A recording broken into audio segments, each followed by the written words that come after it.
Hi, I'm Teresa Norton. Welcome to The View from Abroad, a podcast that each week takes a look back at one of the columns I wrote for a Hong Kong newspaper from 1993 to 2000 on all kinds of stuff, honestly. Parenting, political correctness, flirting, aging, dieting, all kinds of stuff. And looking back 30 years, some of these columns really feel out of step with either the world today or how my perspective has changed, or both. And I think it's interesting to explore whether and why that may be so. Each week, I start off by reading one of those columns, and then we have a chat with a guest to discuss it. And in the second half of the program, we hear a true story from that guest from an earlier part of their lives that might have been unearthed by listening to the column. So my guest this week is Adrian Brown. He is a news correspondent with Al Jazeera's English service. He's won numerous awards for his coverage of human rights issues. He's covered war and revolution, political turmoil, natural disasters in, wait till you hear this list, Afghanistan, Iraq, Lebanon, the Gaza Strip, Israel, Egypt, Libya, India, Pakistan, Thailand, Indonesia, East Timor, Hong Kong, Malaysia, Japan, Haiti, China, and Myanmar. Before we talk with Adrian, we're going to kick off with that newspaper column I sent to him last week, which was published in the South China Morning Post about 30 years ago. No news is bad news. I don't know. Maybe they thought I was nuts, but at a dinner party the other night, when asked what I couldn't live without, I said a free press. We'd done a round robin over brandy and coffee, and it went something like, if you had to relocate in Asia, what do you enjoy in Hong Kong that you couldn't do without? Food. You pay a premium price here, but you can get the things you're accustomed to eating. Communication. I couldn't live somewhere where I couldn't pick up a phone and contact friends and relatives. A comfortable home. I don't have extravagant needs, but I would need a comfortable environment for my family. And then it was my turn. I didn't have to consider my answer. It had been on my mind for a couple of days, ever since the Bearings story broke and Leeson had hit the road. It didn't take Miss Marple to smell a rat, and I kept thinking that if I had been him, the first thing I would have done was get on the phone to the Financial Times or the Telegraph and get my side of the story told quick. If you think Big Brother is out to screw you, don't call the cops, call the press. I explained to my fellow dinner guests that I would not be comfortable living anywhere there wasn't a free press. This may be a particularly American obsession, but it is the inalienable right that I hold dearest. It is what got a corrupt president out of the White House when I was an impressionable teenager. It's how snafus at nuclear power plants become public domain. It is where huge pharmaceutical companies can respond to accusations that their product has been poisoned by a disgruntled ex-employee. Without a free press, we are at the mercy of propaganda. But don't you think someone should control how much information we get? I use the internet, and it's becoming overloaded with— Nope, I interjected. I don't want anybody deciding what I do and do not need to know. I am not hooked into the internet, but it seems to me that it's the global equivalent of Hyde Park, computerized soapboxes upon which one can mount an argument for or against anything. At one time, the fear was that the computer age would spawn its own big brother. Our lives would be monitored by an omnipotent, well-organized computer system. But the internet is unregulated. Communication chaos. Yes. I've always enjoyed good talk radio and appreciated the concept of public access television. Let all the nutters have their 15 minutes of fame. Organized religion has had access to the tube for years. My husband and I used to watch Tammy and Jim Baker on the PTL, that's the Praise the Lord Club, with morbid fascination as Tammy sang cowgirl songs for Christ while swinging her lasso of love. Evangelists have ranted and raved their way into American homes for decades. Let's give the disgruntled postal worker a chance to tell his side of the story. It might just quell the urge to buy a shotgun and teach his boss and coworkers a lesson. Years ago, right after President hopeful Gary Hart fell from grace through a public examination of his extramarital affairs, I watched a fascinating forum on freedom of the press versus right to privacy. The editor of the New York Times, a Supreme Court justice, and a reporter from the Washington Post were part of the panel. The moderator, a trial lawyer, came up with a series of hypothetical scenarios in which a politician is involved in a shady affair. Would the reporter on a tip dig through the rubbish outside the politician's love nest? At what point is chasing a lead invading an individual's privacy? Should the lover's name be made public? What if she's a he? What if he's a minor? The plot to this sordid scenario became more complex as new elements were added by the moderator. The discussion became an examination of individuals' conscience, the reporter's conscience, the editor's conscience, and the viewer's conscience. Adults have the right to hear, and reporters have the responsibility to print every side to every story. Individuals must exercise their right to self-censorship. I don't buy periodicals that feature princesses on weight machines. I choose not to read stories about Roseanne Barr. Has the media become a three-ring circus? Perhaps. But the minute we get a ringmaster orchestrating performances, the lights go out and we're left in the dark. Born in Britain, educated in Paris, Adrian Brown has lived and worked in London, Sydney, Beijing, and where we met, in Hong Kong. Hi, Adrian. Where are you speaking to us from today? Well, I'm at the bottom of the world. I'm in Sydney, Australia. It's been a beautiful spring day here, and I'm going to be here for another 2 weeks, spending time with my dear mother, who's just marked her 90th birthday. Woo, good innings, Mama. Yeah, so I'm hanging out with Mum. Great, wonderful. Well, listen, thanks for being on the show and, listening to that column. I look back, I feel like I was awfully naive. I go on to say that Nick Leeson, rogue trader who single-handedly brought down Barings Bank, the oldest bank in England, should have gone to the press first to, tell his side of the story. Did he have a side to the story? Well, it's an interesting thought, isn't it? Because I wonder if Nick Leeson had had access to social media back in 1995, if he'd had access to X or Facebook, would he have sent a message giving a hint to his side of the story? Because if you remember, in the weeks following his disappearance, the case against him mounted, and the media, we were, in a sense, judge and jury. But when you look back, almost 30 years, you realize that at the time, yes, he was a rogue trader, but there were also rogues above him, men who ran Barings Bank, who didn't understand these complicated derivative games that he was playing, but it was making them an awful lot of money. So they didn't question, they didn't look too closely at what he was doing because of the profits he was making. So, looking back, retrospectively, I think you might be able to suggest that maybe these people bear some responsibility for what happened, a scintilla of responsibility for what happened. I covered Nick Leeson's return to Singapore, and I was part of the three-ring circus that you refer to in your column. And the Singapore government allowed the media pretty unusual access, actually. I mean, we were allowed to cover his court appearance. But this had been an embarrassing moment for the Singaporean government, not just for Barings Bank, of course, but for the Singaporean government, which was anxious to rival Hong Kong, of course, as one of the other great financial centres of Asia. So this is a setback for them in their plans to make Singapore a financial centre. So the fact that we were given access to something that was embarrassing for the Singapore government was, in its sense, sort of slightly significant. Right.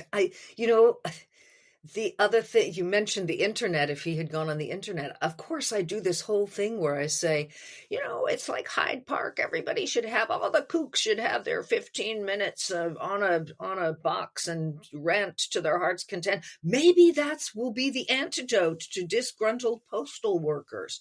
Well, that's gone a completely different direction. Yeah. I mean, absolutely. I mean, I could see where you were going 29 years ago, that they have a safety valve for people to let off steam. But the problem is, giving people more opportunities to vent their spleen hasn't led to actually a reduction in anger, a reduction in violence. Yeah, I guess the thing is, in Hyde Park, you stood and you spoke to people. Yeah. Now you're having conversations, and these things are building momentum because you get followers. And I was off the mark in terms of predicting how the internet would shape that part of our future, I think. What has changed now are the toxic, polarizing algorithms that you have on the likes of Facebook and X, which are driving the debate, driving the division. You didn't quite have that in 2009. I think look, your idea for this podcast is a good concept because it does highlight just how much has changed. I like the concept going back 30 years and seeing if there's any relevance in what she wrote then. And was yes and no. When you wrote your column in 1995, that was, as you would know, actually a golden period for the media in Hong Kong. Hong Kong then was the center for the international media in Asia. It had the reputation, rightly, of being the freest city in Asia, the place where freedom of speech was protected, guaranteed, and would survive. Now, I don't think anyone could say today that nothing has changed very much. No. There are big and profound changes, and the Hong Kong government has its reasons for doing what it's done, but you cannot say that we are necessarily, from my point of view anyway, in a better place than we were in 1995. In 1995, you could pose the sorts of questions that you posed in your column, big questions about freedom of speech. Can you do that today? Probably, but you'd be hesitant to. Yeah, I guess it's the thing of self-censorship. I Yes. feel like there's a lot of that. Is this okay? One of the things I found towards the end, before I left Hong Kong, was that with the new national security law, it was very hard for me to navigate what the red lines were, because this vaguely worded, broadly applied law. So I didn't change very much, but it was very hard to get people to talk to me anymore. People, analysts, for instance, who I'd been to in the past, who were always happy to talk to me, were now very reluctant and reticent to discuss anything, even business issues. And I thought, well, it's getting harder and harder to do my job. And of course, you don't want to get anyone into trouble.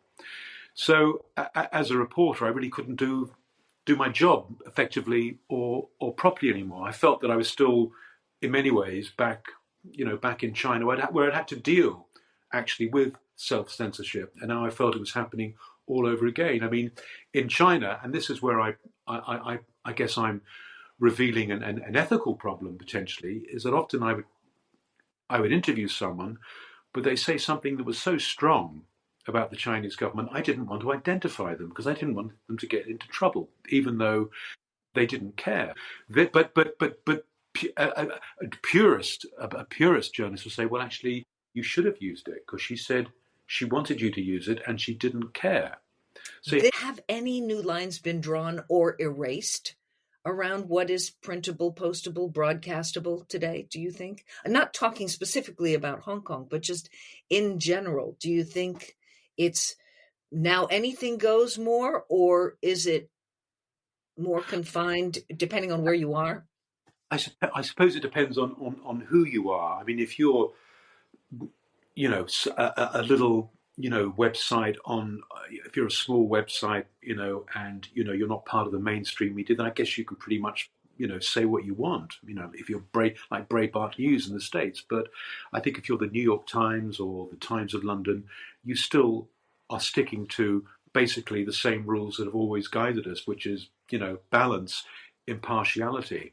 I always felt that in some ways, accuracy was important, and I've got my facts wrong, as every journalist has, but I always tried to be balanced. I mean, that is sometimes almost as important as the facts, making sure that both sides or all sides have an equal say. If you are, I've covered previous conflicts in the Middle East, including Gaza, and the problem there is that 35% of your story is context, but 45, 50% sometimes, even more, is context. And sometimes that context is actually even more important than the events you're reporting that day.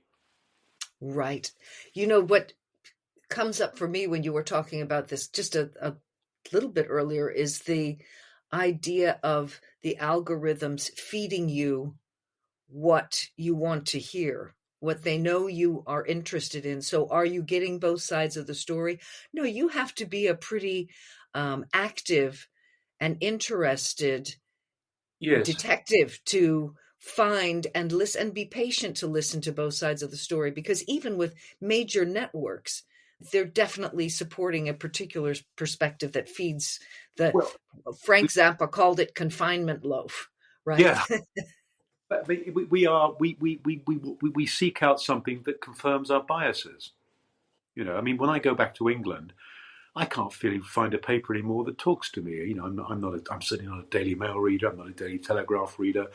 I'm not a Times reader either. So I find because the biases are so heavy in the papers, it's very hard to find something that's truly independent. And I mean, you could argue maybe papers like the Financial Times could be classed as independent. You know, the Economist, but generally, in popular newspaper journalism, TV, it's very hard to find a news source that's actually completely independent. In other words, here's the facts. You know, you decide. We don't have that so much. No, I guess it's up to us to read both, Yes. right? If The- you have the time and you can expand your mind enough to listen with interest to try and understand why that perspective is being held by that particular but outlet. we haven't got time, which is why people Well, who are. listen, let's stop it there. Take a commercial break, and then I want to come back and hear your true story.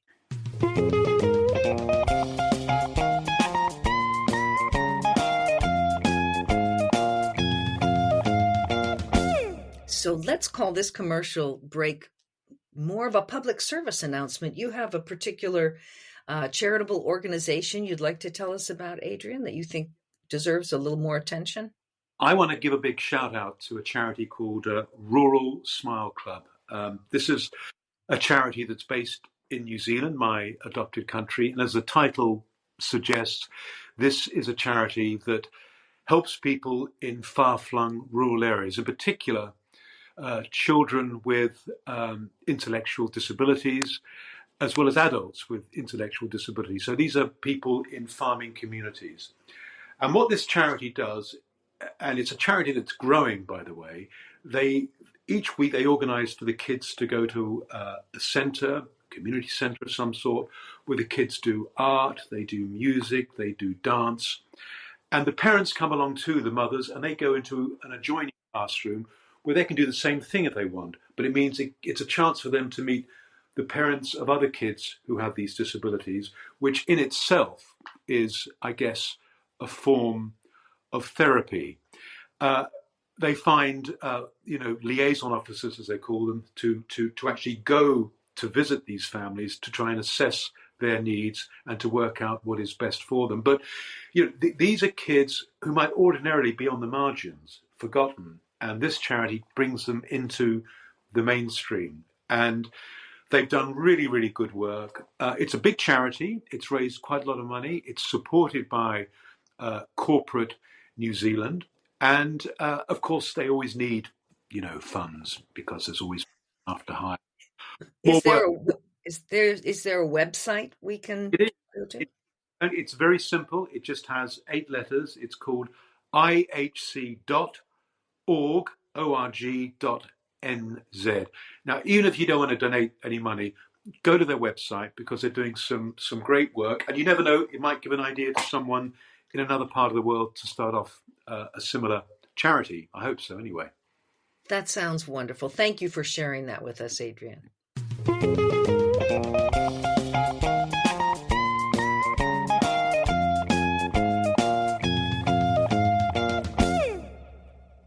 And we are back to hear what story from your illustrious past got unearthed as a result of reading that column? Because you've done a lot. Well, oddly enough, listening to your column, reading your column, got me very reflective, thinking about the past, even before 1995, thinking back to times I'd actually rather forget, thinking back to what were really troubled periods in my career. And the period I'm referring to is 1986, when for 7 tempestuous weeks I was the face of morning television in Britain. I was the Brian Gumbel of Britain. I was the face of breakfast television. I was 28 years old. I was plucked from obscurity, literally from obscurity in the newsroom, where I was quite happy being a television reporter, which I'd only been doing for a year. But for some reason, the boss of TVAM, this morning breakfast company, decided that I'd be an excellent presenter on breakfast television. There was another reason for this, because the company was about to be floated on the stock market, and the main presenter had left, and they needed a face for the flotation. And let me just say here, Adrian, it wasn't a bad face. Oh, thank you. I mean, you were a pretty handsome guy. You're still pretty good looking, but I mean, I can understand why, if they've got to have a new face up there, because, and I'm not diminishing your abilities to be a morning show host, but you were a reporter, and they plucked you and put you it was on the couch. Suddenly I was going from being a news reporter to the world of celebrity. Yeah. I was occupying space that David Frost had occupied, that Piers Morgan later occupied. And so here am I, completely, utterly out of my depth. And so what does Bruce do? This Bruce Gingell, this colourful Australian who ran TVAM, he decided to send me round the world to watch breakfast television, because of course that's the only way you learn to become a breakfast television presenter, by watching TV. And I'm sent to New York. I stay in the St. Regis Hotel for 2 weeks. He arranges for my wife to come and join me. We spend 2 weeks in New York, then we go to Los Angeles for another 2 weeks, staying in Beverly Hills, again supposedly watching breakfast television, but of course I was going out, living high on the hog. And by the time I finally got back to Britain, it was time to think for my supper. And that was August 1986. And, from day one, it was a disaster. I remember one of my first interviews was with Elvis Costello. And he sat there and said to me, because every time I asked him a question, he said, no, that's wrong. And then he said to me, you just haven't done your homework, have you? You don't really know what you're talking about. So I am dying on morning TV that's watched by several million people. And I remember I was being savaged by the tabloid media. Remember, this was before social media, so you can imagine what it would have been like if social media had been around then. But I remember I was made Wally of the Week 2 weeks running in the News of the World. No! Written by their TV writer.